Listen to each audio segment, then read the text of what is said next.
주님, 주님의 말씀 앞에 둘러 앉았습니다. 주님도 와주시옵소서.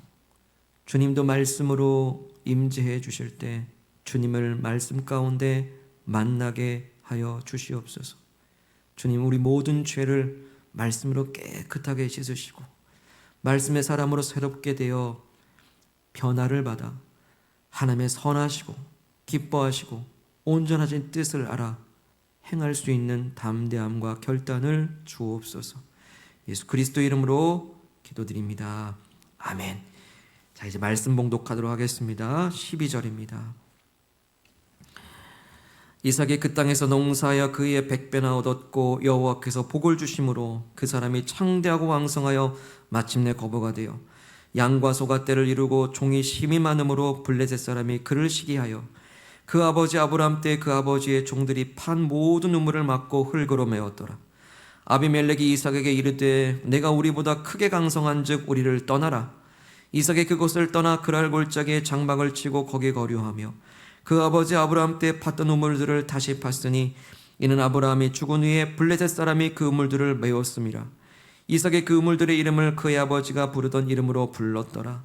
이삭의 종들이 골짜기를 파서 샘 근원을 얻었더니 그랄 목자들이 이삭의 목자와 다투어 이르되 이 물은 우리의 것이라 하매 이삭이 그 다툼으로 말미암아 그 우물 이름을 에색이라 하였으며 또 다른 우물을 팠더니 그들이 또 다툼으로 그 이름을 신나라 하였으며 이삭이 거기서 옮겨 다른 우물을 팠더니 그들이 다투지 아니하였으므로 그 이름을 르호봇이라 하여 이르되 이제는 여호와께서 우리를 위하여 넓게 하셨으니 이 땅에서 우리가 번성하리로다 하였더라.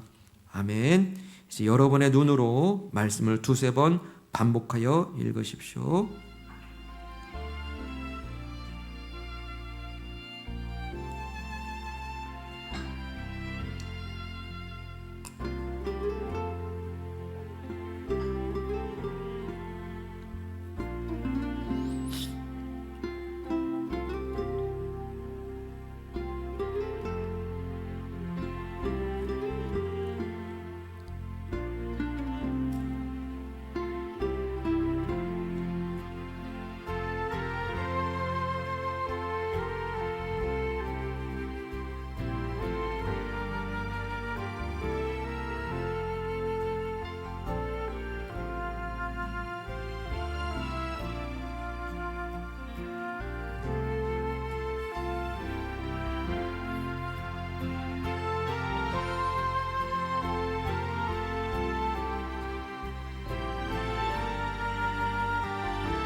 오늘 주보 보시면 말씀 제목 한번 읽어보겠습니다. 시작. 온유함, 복 있는 자의 여유. 온유함은 복 있는 자의 여유로움이 자연스럽게 나타나는 성품입니다. 이 뜻입니다. 우리 12절 보겠습니다. 12절. 이삭이 그 땅에서 농사하여 그의 100배나 얻었고 여호와께서 복을 주심으로 라고 말씀하십니다. 자, 이삭이 그 땅에서 농사를 지었답니다. 자, 그 땅은 어디일까요? 또 농사를 지었대요. 근데 100배나 얻었다라고 합니다.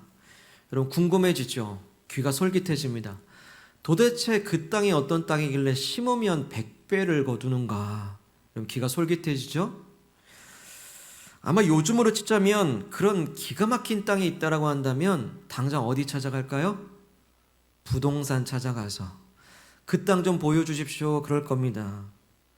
심으면 100배를 거두는 땅, 수익률 최고, 투자가치 1000%의 이 놀라운 땅은 도대체 어떤 땅일까요? 얼마나 그 땅에 기름지고 비옥한 땅이길래 그 많은 수확을 거두었을까? 이삭이 농사한 땅을 한번 살펴보죠. 6절로 한번 가보실까요? 6절 보시면 이삭이 어디에 거주합니까? 이삭이 그랄 땅에 거주합니다. 이삭은 지금 블레셋 지역의 그랄 땅이라는 곳에서 농사를 한 거예요. 그리고 그렇게 그 땅에 심었더니 100배를 얻은 것이죠. 얼마나 좋은 땅이길래 그럴까요? 찾아보니까 실제로 그 땅은 다른 땅에 비해서 물이 풍부했고 비옥하고 기름이 져서 농사 짓기에도 참 알맞은 땅이다라고 그렇게 나옵니다. 그러니까 그렇죠. 이렇게 좋은 땅이니까 농사를 지어도 이렇게 100배나 수확을 얻는 거 아니겠습니까?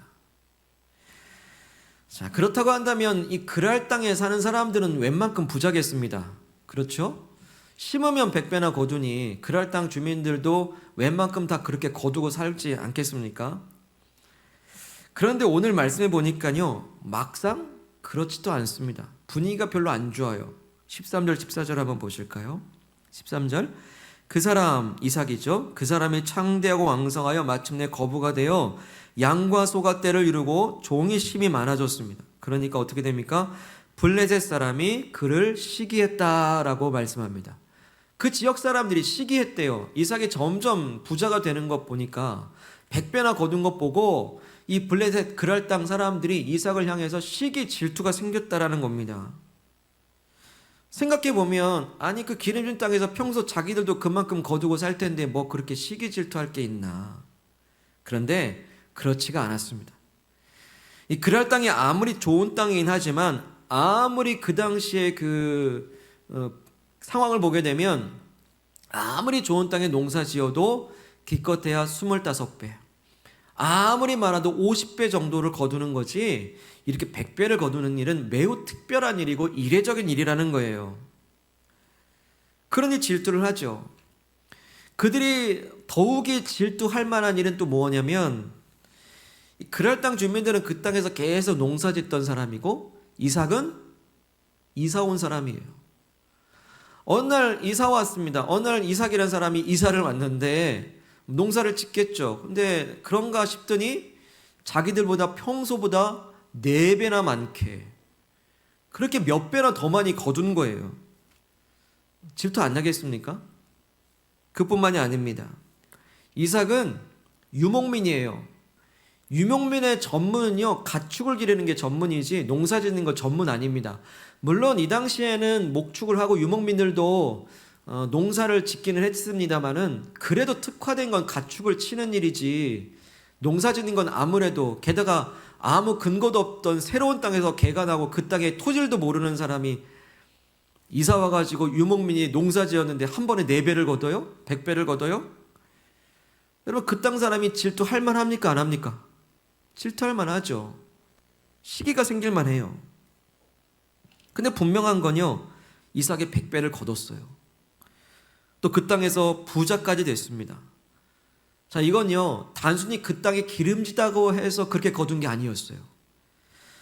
그 물이 풍족해서 그렇게 많이 거둔 것만도 아니었습니다. 다 똑같은 조건 아닙니까? 그렇다고 해서 이삭이 특별히 농사 기술이 탁월해서 100배를 거둔 것도 아닙니다. 분명한 건 이삭에게는 뭔가 특별한 게 있었어요. 이삭에게는 뭔가 특별한 도우심이 있었다는 사실입니다. 오늘 성경은 그 특별한 도우심이 누구신지 정확하게 말씀하십니다. 12절 함께 다시 읽어보죠. 12절 시작. 이삭이 그 땅에서 농사하여 그 해에 100배나 얻었고 여호와께서 복을 주심으로. 아멘. 그래서 이 복 주심으로 그 다음 구절에도 거부가 됐다라고 말씀하시네요. 그렇습니다. 이삭에게는 특별한 도우심이 있었는데 그것은 바로 여호와께서 복을 주신 것이에요. 바로 특별한 도우심은 하나님이셨습니다. 양과 소가 떼를 이루고 종도 힘이 많게 하신 그 특별한 도우심은 바로 하나님이시다라고 성경은 분명하게 밝히 드러내고 있습니다. 그러니 우리는 이제 어떻게 해야 됩니까? 이제는 부동산 찾아가서 그랄 땅 매입하려고 할 게 아니에요. 부동산 찾을 게 아니라 우리는 하나님을 찾아야 될 줄 믿습니다. 우리는 그랄 땅을 얻으려고 안달할 게 아니에요. 우리는 복의 근원이시고 그 복을 주시는 복의 출처가 되시는 그 하나님을 얻기 위해서 힘써야 될 줄 믿습니다. 세상 사람들은요 이걸 몰라요. 그냥 눈에 보이는 황금알, 눈에 보이는 황금 땅 찾으려고 경쟁하고 다툽니다. 그 황금알을 더 차지하기 위해서 경쟁합니다. 그런데 생각해 보세요. 그 황금알보다 황금알을 낳는 거위를 우리가 갖고 있다고 한다면 굳이 그렇게 다투고 치열하게 달려갈 이유가 있겠습니까? 우리가 황금알을 낳는 거위를 갖고 있다고 한다면 굳이 그렇게 치열하게 살 필요 없을 거예요. 다시 말해서 복을 구하기보다는 복을 주시는 분 자체를 구하고 찾는다면 우리는 이 땅에서 그렇게 치열하고 다투면서까지 살 필요 없을 것입니다. 성경은 말씀하십니다. 그 복을 주시는 분이 바로 하나님이시라고 말씀하십니다. 아멘이십니까? 믿으시기를 바랍니다. 그래서요, 딱 비교가 돼요. 이 세상이 주는 복을 얻으려고 하는 사람은요, 마음이 조급해질 수밖에 없어요. 왜냐하면 다른 사람 차지하기 전에 빨리 차지해야 되거든요. 그 땅 사기 전에 내가 먼저 빨리 사야 되거든요. 그래 마음이 조급해져요. 하지만 그 복을 주시는 하나님을 얻은 사람, 그 사람은 여유롭습니다. 왜냐하면 나는 언제든 하나님께서 공급해 주는 복을 믿기 때문이에요. 또 이 세상에 주는 복을 얻으려고 하는 사람은요, 다른 이들과 나누려 하지 않습니다. 왜? 나 하루 벌어먹고 살기 바쁘거든요. 근데요, 하나님께서 복 주신다는 걸 아는 사람, 복 주시는 하나님을 믿는 사람은 비록 내가 오늘 어렵다고 할지라도 다른 사람에게 나누고 베풉니다. 왜냐하면 그렇게 흘려보내는 손을 하나님이 가만두시지 않고 흘려보낼 때 공급하신 하나님을 이미 경험했기 때문이에요. 여러분 한번 시도해 보시기 바랍니다. 비록 내가 어렵지만 흘려보냈더니 하나님이 어떻게 흘려 공급해 주시는지를 여러분 경험해 보세요. 그게 영적인 복의 원리거든요. 그것이 세상의 복을 추구하는 사람과 복의 근원이신 하나님을 얻은 사람의 차이입니다. 어떠셨습니까? 지난 한 주? 혹시 지난 한 주 사시면서 어떤 부분에서 혹시 마음이 조급해진 그 순간은 언제였습니까? 왜 조급해졌을까요? 왜 다급해졌죠? 혹시 하나님보다 세상의 복을 더 쫓아갔기 때문은 아니었을까요? 저 사람이 저거 차지하면 안 되는데 경쟁의식 속에서 사로잡혔던 이유는 아닙니까? 혹시 마음이 좁아지고 속이 좁아지고 여유가 넘진 않았나요? 어느 때 그랬습니까? 혹시 하나님을 얻는 것보다 세상이 주는 황금알을 더 하나 얻으려고 너무 치열했던 건 아니었을까? 혹시 내 손을 너무나 꼭 움켜쥐고 살진 않았을까요? 하나님께서 얼마든지 다시 주실 수 있다라고 하는 그 하나님에 대한 신뢰가 의심으로 바뀌어버려서 이 귀한 것들이 혹시 내 손에서 달아나진 않을까 꼭 더 움켜쥐고 있지는 않았을까요? 조급함, 집착, 옹졸해진 상태, 너무 움켜진 그 상태들 한번 돌아보시길 바랍니다. 그런데 오늘 말씀 보니까요, 이렇게 마음이 조급해진 사람들, 마음이 좁아진 사람들, 여유가 없어진 사람들, 절대 뺏기지 않으려고 손을 꼭 움켜쥐고 사는 사람들이 얼마나 옹졸하게 선택을 하는가를 여실히 오늘 말씀을 보여줍니다. 그런 사람들이 오늘 등장하는데요, 15절 보겠습니다. 한번 읽겠습니다. 그 아버지 아브라함 때에 그 아버지의 종들이 판 모든 우물을 막고 흙으로 메웠더라. 이 우물을 메워버린 사람이 나오는데요, 바로 그랄 땅 주민들이에요. 이삭의 아버지 아브라함 때에요, 그 땅에서 값을 주고 종들과 함께 열심히 파놓은 우물이 있었어요. 그런데 그 우물을 그 땅 사람들이 다 맑고 흙으로 다 메꿔버린 거예요. 여기 그냥 우물이 아니라 모든 우물이라고 나오죠. 한두 개가 아닌 거예요. 판 우물 족족 다 모든 우물을 그랄 땅 사람들이 이삭을 시기하는 바람에 다 메꿔버리고 몹쓰게 만들어버린 겁니다. 자, 이 지역은 팔레스타인 땅, 더운 나라입니다. 강수량이 적은 곳이에요. 또 큰 강도 없어서 우물이라고 하는 건요, 생명수와 같습니다. 그런데 그 생명수와 같은 우물을 하나도 남겨주지 않고 다 메꿔버린 이 잔인한 짓을 한 거예요. 얼마나 치졸합니까? 치사죠, 진짜. 잔인한 짓입니다. 그래도 좀 하나라도 남겨놓든가. 그 생명의 젖줄인 우물을 다 메꿔버릴 수가 있습니까? 이거 죽으란 얘기죠. 아무리 시기의 질투가 나도 그렇지, 사람이 살고 죽는 중요한 우물을 어떻게 그렇게 다 막아버릴 수 있겠습니까? 도대체 이 그랄 땅 사람들이 왜 이렇게 옹졸해져 있고 왜 이렇게 마음이 좁아져 있을까요? 급기야는 16절에 그랄 땅의 왕 아비멜렉이 나오는데요. 이 아비멜렉이 이삭을 부르고는 이 땅을 떠나라, 이 땅을 떠나라 말합니다. 이들은 무엇이 그렇게 두려워서 정말 치사하게 마시는 물까지 막아버리고 이삭을 그렇게 쫓아내려 하고 있을까요? 결론 하나입니다. 이들은 복을 주시는 하나님을 전혀 몰랐기 때문이에요.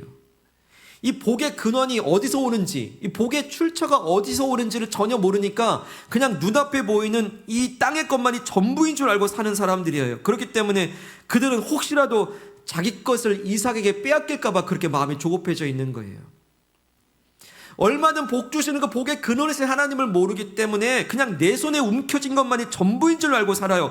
그렇기 때문에 혹시라도 이삭이 더 많이 빼앗길까 봐 꼭 움켜쥐고 있는 겁니다. 그리고 떠나라 그러는 거예요. 자, 반면에 이삭의 모습은 어떨까요?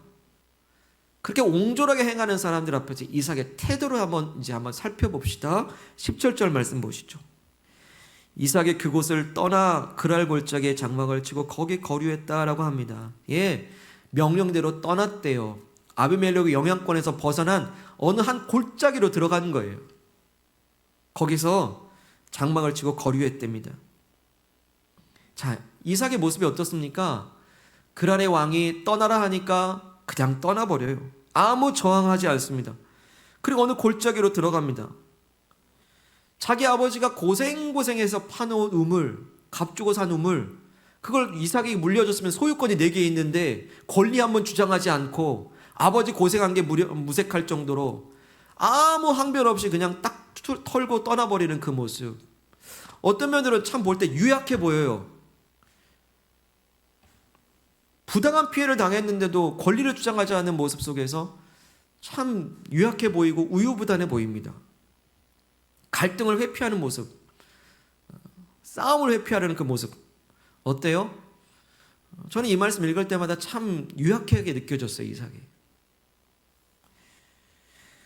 자, 그렇게 떠났어요. 근데 이삭의 종들이 참 우물 파는 기술이 좋았나 봐요. 19절 한번 보실까요?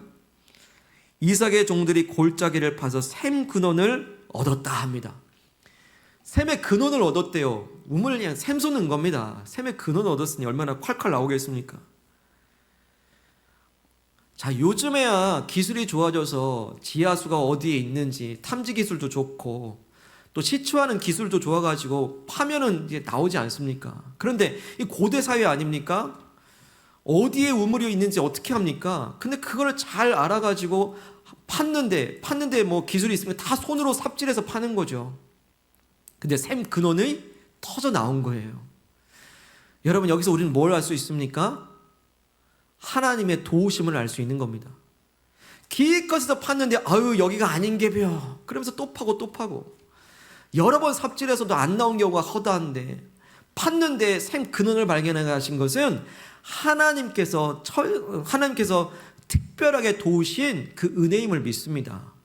그래서 여러분, 이 샘 근원이란 말을요 복의 근원으로 바꿔서 읽어도 무방해요. 하나님의 근원을 판 거예요. 복 주시는 하나님의 근원을 팠더니 거기서 샘 근원을 발견하게 된 것입니다. 여러분, 그래서 사랑하는 여러분, 하나님의 도우심이 있는 사람들은 샘 근원을 파실 때 복의 근원이신 하나님을 파시기를 축복합니다. 우리는 샘 팔 게 아니라 하나님을 파야 돼요. 거기서부터 샘물이 터지고 복의 근원이 터질 줄로 믿습니다. 비록 이삭은요 그랄 땅 주민들에게 모든 눈물 다 뺏기고 그 땅에서 쫓겨나면서도요 아무런 항변도 하지 않고 너무나 유약한 모습으로 뒤로 물러서는 것 같이 보입니다. 하지만 저들은 몰라요. 이미 이삭 자신에게는 샘의 근원이시고 복의 근원이신 하나님을 소유하고 있다는 것을 저들은 모르고 있는 거예요. 근데 이삭은 알아요. 하나님이 나와 함께 하신다는 것을 압니다. 그래, 가져라. 내어줄 수 있어요. 그래, 너 가져.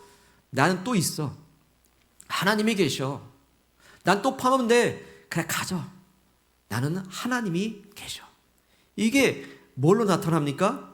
복을 가진 것이 내게 주신 복이 무엇인지 아니까 온유함으로 나타나죠. 싸울 필요가 없는 거예요. 전쟁할 필요가 없는 겁니다. 다 내어줘도 갈등할 필요가 없습니다. 이토록 이삭이 온유할 수 있었던 거 바로 하나님을 가진 사람의 여유로움의 자연스러운 성품이었던 겁니다. 제가 예전에도 이런 예를 똑같이 든 적이 있는데요. 다시 한번 말씀드릴게요. 너무 적절한 예인 것 같아요. 제가 우연히 어느 집을 찾아가는데 아이들이 컴퓨터 게임을 하고 있는 거예요. 그런데 그 집주인 아들은요, 그 컴퓨터 게임을 하지 않고 아이들이 컴퓨터 게임 하는 것만 보고 있어요. 양보해 주는 거예요.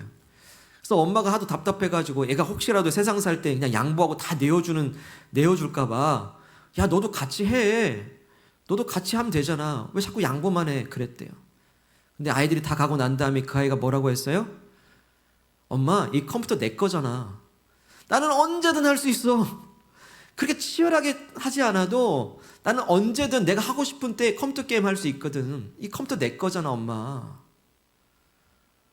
여러분, 그게 원리였어요. 한번 놀러 온 아이들은요, 그 게임이 없고 그 컴퓨터 게임 할 수 없으니까 그 시간만큼 막 치열하게 막 경쟁하면서 하는 거예요. 내가 먼저. 근데 그 컴퓨터가 주인인 아이는요, 그럴 필요 없어요. 언제든 하면 되거든요. 이삭도 마찬가지입니다. 그랄 땅 사람들은요, 이게 정말 전부기 때문에 치열하게 싸워요. 하지만 컴퓨터 대신 하나님을 소유한 사람은요, 언제든 얻을 수 있습니다. 그게 바로 복을 가진 사람의 여유로운 성품, 바로 온유함이었습니다.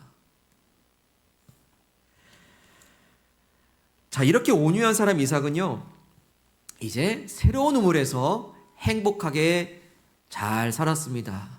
라고 끝나면 얼마나 좋겠습니까? 갈등은 계속됩니다. 20절 보시죠. 그날 목자들이 이삭의 목자와 다투어 이르되 이 물은 우리의 것이라 하매 이삭의 그 다툼으로 말미암아 그 우물 이름을 에색이라 하였으며. 자, 그날의 목자들이요, 이제 또 찾아와가지고 이삭이 새롭게 고생에 판 우물까지 자기 것이라 하면서 강탈해 버립니다. 이 얼마나 도둑이죠. 강도짓입니다. 아마도 자기 땅이니까 자기 것이라 그랬나 보죠. 그러면서 뺏어버려요. 근데 이삭은 여전히 그걸 내어줍니다. 저항하지 않아요. 양보합니다. 그리고 떠나요. 단 하나, 그 우물 이름 하나 짓고 떠나요.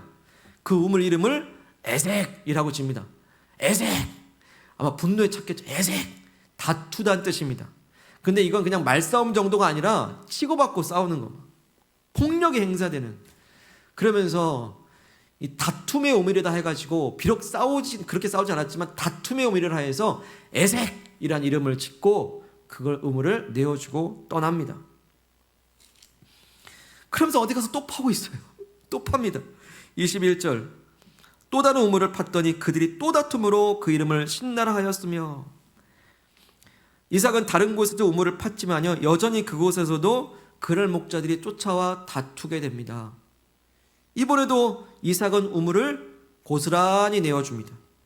그러면서 그 우물 이름을 또 이렇게 지어요. 신나라고 짓습니다. 신나. 이 신나라는 뜻은 원래 발음이 시트나인데 이 시트나에서 사탄이라는 어근이 동일해요. 대적하다는 뜻입니다. 여러분, 사탄은 누굽니까? 대적하는 자죠. 하나님을 대적하는 자죠. 바로 이 신나, 이 우물이요, 마치 사탄이 대적하듯이 대적의 우물이다라는 이름을 짓고 이 우물마저 고스란히 내주고 거기를 떠납니다. 가서 또 파요. 또 팝니다. 22절 보겠습니다. 이삭이 거기서 옮겨 다른 우물을 팠더니 그들이 다투지 아니하였으므로 그 이름을 르호봇이라 하여 이르되 이제는 여호와께서 우리를 위하여 넓게 하셨으니 이 땅에서 우리가 번성하리로다 하였더라. 아멘. 자, 드디어 마침내 이번 우물에서는요, 에색의 다툼이 사라지고 신나의 대적이 사라지고 드디어 넓은 우물을 얻게 됐습니다. 이제 싸움이 그쳤어요. 우리 것 되게 하셨습니다. 훨씬 넓고 넉넉한 곳에 우물을 얻을 수 있게 된 겁니다. 자, 우린 여기서 너무나도 중요한 원리 하나를 깨닫게 됩니다. 자, 생각해 보시죠. 만약 이삭이 처음 우물을 빼앗기지 않으려고 그랄 목자와 다투고 나서 그 우물 하나 지켜냈다면 이 넓고 큰 우물을 얻을 수 있었겠습니까?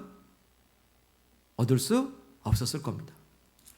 또 만약에 이삭이 이 두 번째 우물만큼은 안 돼 하면서 전쟁을 불사하고 이 두 번째 우물을 겨우겨우 지켜냈다고 한다면 이 나중에 있을 더 크고 넓고 좋은 르호봇의 우물을 얻을 수 있었을까요? 결코 그렇지 않았을 겁니다. 그냥 그 우물 하나 얻고 끝났을 거예요. 이삭의 그 모든 갈등의 상황마다 눈에는 눈, 이에는 이 보복하지 않고 양보하고 내어준 그 온유한 성품과 태도, 바로 그것이 하나의 복의 그릇이 되어가지고 하나님은 거기에 복을 넘치게 부어주셔서 더 넓고 더 좋은 풍성한 우물에 복을 넘치게 부어주신 것입니다. 사랑하는 여러분, 복은 하나님 마음이에요. 복은 하나님이 주셔야 됩니다. 그런데 복의 그릇을 준비하는 건 우리 몫입니다. 하나님 복 주시려고 했는데 그 복 그릇이 지저분해요. 깨져 있어요. 죄로 묻어 있고 깨져 있는 거 보세요. 다 새 나가버릴 텐데. 여러분, 왜 하나님이 복 달라 하는데 왜 복 안 주실까요? 우리 그릇부터 준비해 보시기 바랍니다. 죄의 오물이 묻어 있지 않습니까? 여기저기 깨지고 금가 있지 않습니까? 그래서 시간이 필요한 거예요. 복 받으려면. 치유 받아야 되고 씻음 받아야 되고 하나님 앞에 겸손의 그릇으로 준비될 때 그 복을 마음껏 넘치게 부어주실 것을 믿습니다. 그런데 지금 이삭이 어떻게 하고 있어요? 그 겸손의 온유함의 그릇을 잘 유지했던 거예요. 다퉈, 화나 다 엎어버린 거 아니에요. 막 혈기로 엎어버리지 않은 거예요. 그 겸손의 그릇, 온유함의 그릇을 잘 준비하고 양보하고 주 앞에 섰을 때 하나님은 거기에다가 르호봇의 더 넓은 복을, 풍성한 복을 넘치게 부어주신 줄 믿습니다. 그러고 보니까요, 예수님께서 하신 말씀이 딱 맞아요. 예수님이 마태복음 5장에서요 8가지 복을 말씀하시는데 그 중에 세 번째 복이 뭔지 아십니까? 온유한 자는 복이 있나니 뭘까요? 땅을 기업으로 받을 것이며, 세 번역으로 보면 온유한 자에게는 복이 있나니 땅을 차지하게 될 것이다 라고 말씀하십니다. 처음에 이 말씀을 읽을 때 잘 이해가 안 갔어요. 온유함과 땅을 차지하는 게 뭔 상관일까? 온유한 자는 복이 있나니 뭐 좀 그거에 걸맞는 복이 올 것 같은데 어떤 면으로 생뚱맞은 것 같은 땅을 기업으로 받는데요. 그런데 오늘 말씀 보니까 맞아요. 이삭은 온유함을 유지했더니 르호봇이라고 하는 더 넓은 땅을 차지한 줄 믿습니다. 하나님이 그것을 입증하신 거예요. 그리고 예수님이 그것을 확증하시고 계십니다. 우리가 상식적으로 생각할 때는요, 땅을 차지하려면 어떻게 하죠? 힘이 있어야 될 것 같아요. 정복의 능력이 있어서 무기도 준비해야 될 것 같고, 뭔가 다른 사람들과 경쟁력이 있어가지고 땅을 뭔가 무력으로 차지해야 될 것 같은, 그게 이 세대의 상식이에요. 논리입니다. 그런데 하나님 말씀하십니다. 땅은 그렇게 차지하는 게 아니야. 온유함으로 차지하는 것이지. 아멘이십니까? 여러분, 맞습니다. 그게 정확합니다. 땅은 힘으로 차지하는 게 아니에요. 온유함으로 차지한다라고 성경은 분명히 말씀하시고 그게 진리입니다. 그리고 이삭이 오늘 입증해내고 있습니다. 사랑하는 여러분, 이 르호봇은 힘으로 차지한 게 아니었어요. 하나님을 가진 사람의 그 복이 무엇인지를 아는 사람의 여유로움, 그 온유함으로 내어줘도 양보해도 뒤에 가서 더 크게 주시는 그 하나님의 복된 열매를 경험하게 된 것입니다. 바로 온유함의 그릇이었어요. 이런 각박한 세상 속에서 그리스도인의 이름으로 산다는 건 참 힘든 일이에요. 온유함을 나타낸다는 건 힘겨운 일입니다. 이삭처럼 내어주는 일 쉽지 않아요. 이 세상 논리가 아니거든요. 양보한다는 거 때로는 어리숙해 보인다라고 손가락질 받습니다. 내가 힘들게 파놓은 것까지도 때로는 내어줘야 될 때 사람들 우리를 향해서 바보라고 손가락질할 겁니다. 그리스도인이기 때문에 양보해야 되고, 그리스도인이기 때문에 참아내야 되고, 그리스도인이기 때문에 때로는 손해도 봐야 됩니다. 그런데 사랑하는 여러분, 우리에게 분별을 주실 것입니다. 우리가 참아야 될 때, 양보해야 될 때를 성령은 말씀하실 것입니다. 뭐라고요? 이렇게요. 우리가 억지로 양보하지 말고 온유한 자가 땅을 차지한다는 그 약속을 믿고 참아내라 말씀하십니다. 우리가 억지로 내어주지 말고, 억지로 인내하지 말고, 억지로 양보할 필요 없이 온유한 사람에게는 뒤에 가서 르호봇이라고 하는 더 넓고 좋은 땅을 주실 것이라는 그 약속을 믿고서 오늘 내어지고 참아보라 성령은 우리에게 격려하십니다. 그래서 우리가 가진 게 뭔지를 알아야 돼요. 우리가 오늘 왜 양보해야 되는지 근거가 어디 있어요? 내가 오늘 소유한 것이 무엇인가? 나는 샘 근원을 가졌고 복의 근원이신 하나님이 내 하나님이신 줄 믿습니다. 그래서 우리는 온유할 수 있어요. 하나님을 이미 가진 사람에게 자연스럽게 나타나는 여유로움이 바로 온유함이었습니다. 이삭의 시대나 오늘 현대나 다를 게 하나도 없습니다. 이삭은 우물 가지고 다퉜지만 오늘 현대인들, 오늘 우리는 또 다른 형태의 우물을 더 많이 차지하고 파내기 위해서 열심히 분주하게 살아가고 있는 건 마찬가지입니다. 때로는 애색처럼 다투기도 합니다. 때로는 신라처럼 사탄의 대적 가운데 둘러싸이기도 합니다. 치열한 영적 싸움 가운데 있기도 합니다.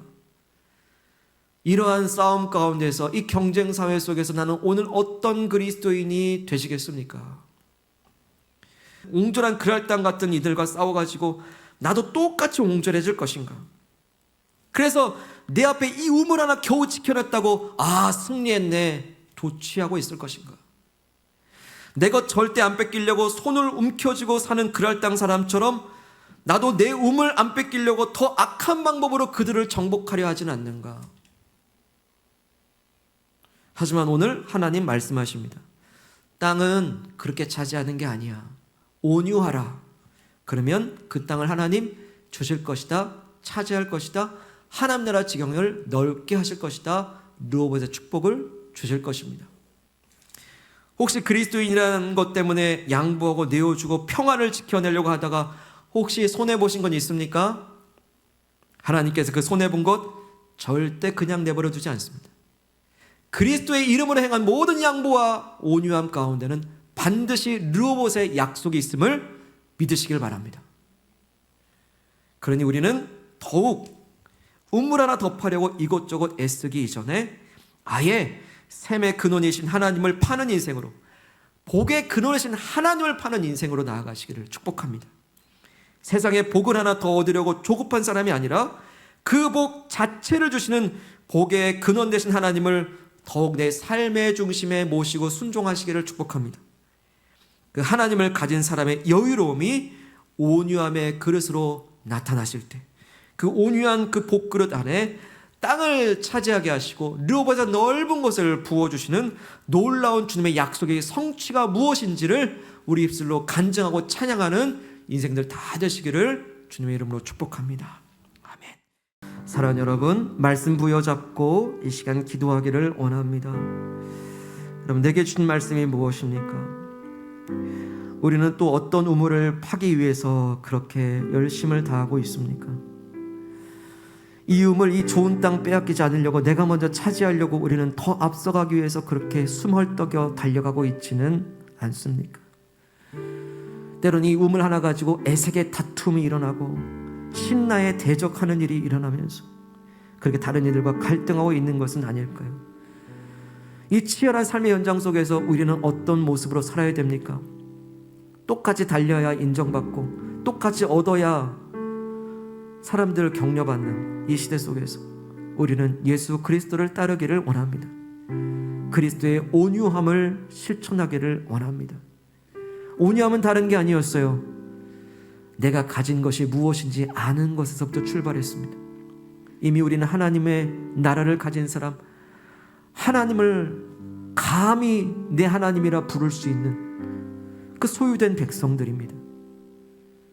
이미 가졌으니 내어줘도 아깝지 않고 양보해도 아깝지 않으며 혹시 내가 수고한 것까지 내어줘도 괜찮은 것은 하나님의 르호봇의 영광을 예비하신 줄 믿습니다. 다만 그리스도를 따라가도록, 다만 예수의 성품을 배우도록 주여 나로 온유한 사람 되게 하여 주옵소서. 우리 합심하여 기도하겠습니다. 하나님 아버지, 하나님 나라는 온유한 사람이 차지합니다. 거룩하신 하나님 아버지, 이 치열한 경쟁 사회 속에서 아버지 하나님, 남들보다 더 많이 가져야 되고 높아져야 되는, 그래야 인정받는 이 세상 속에서 사람들은 우물 하나 더 차지하려고 그렇게 정복하고 누르고 삽니다. 저는 그 속에서 나도 누르지 않으면 안 되고, 나도 정복하지 않으면 이 치열한 삶의 현실 속에서 주여 불쌍히 여겨주시기를 간절히 원합니다. 아버지 하나님, 주님의 온유함을 포기할 만큼 조급한 것은 없습니다. 주님의 온유함을 버릴 만큼 더 좋은 것은 없습니다. 주님 도와주셔서 아버지, 포기되어질지언정, 내려놓을지언정 예수님의 온유함을 따라 살아 아버지 온유함의 열매 주시는 놀라운 르호봇의 영광을 차지할 수 있도록 아버지 인도해 주시기 원합니다. 주여 그 놀라운 영광의 주인공도 다 될 수 있도록 인도하여 주시옵소서. 우리 한 번 더 기도하실 때, 사랑하는 여러분, 혹시 그리스도의 이름 때문에 양보하고 손해본 것 있습니까? 복의 그릇입니다. 온유함의 복의 그릇이 잘 준비되어져 가고 있는 과정이므로 믿으십시오. 우리 뒤에는 르호봇의 더 넓은 곳이 있습니다. 그때 싸우지 않길 참 잘했어요. 그때 다투지 않길 너무너무 잘한 겁니다. 여러분 잘하셨습니다. 인내 잘하셨습니다. 양보 잘하셨습니다. 하나님 칭찬하시니 르호봇의 영광을 부어달라고, 우리 복의 그릇을 온유함으로 잘 준비하게 해달라고 르호봇의 영광을 바라보면서 기도하겠습니다. 오 할렐루야. 거룩하신 하나님 아버지 감사합니다.